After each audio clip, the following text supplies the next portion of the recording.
जंगल का रहस्यमय यह कहानी है एक ऐसे जंगल की जहां रात होते ही डर का साया गहराने लगता था। और इसका कारण था एक रहस्यमय शिकारी शाम ढल रही थी।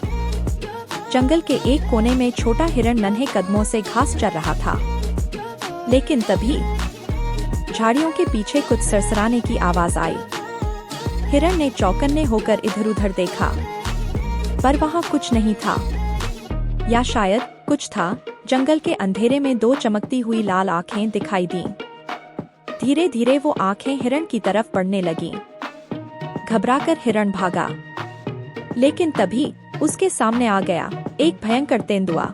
तेंदुए ने छलांग लगाई, लेकिन हिरण किसी तरह झाड़ी में कूदकर बच गया। अब वह भाग रहा था, तेज और तेज, लेकिन तेंदुआ भी पीछे था, बिल्कुल करीब। हिरण की सांस फूल रही थी, पर वह रुक नहीं सकता था। तभी सामने पड़ा एक गहरा खड्ड। हिरण रुका और पीछे देखा।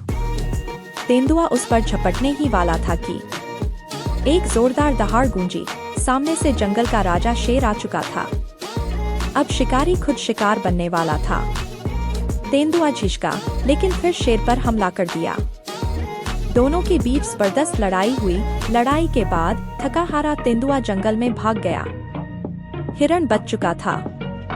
लेकिन क्या तुम जानते हो तेंदुआ जंगल में हर रात क्यों आता था? जंगल के बड़े जानवरों को जब यह पता चला तो वे हैरान रह गए।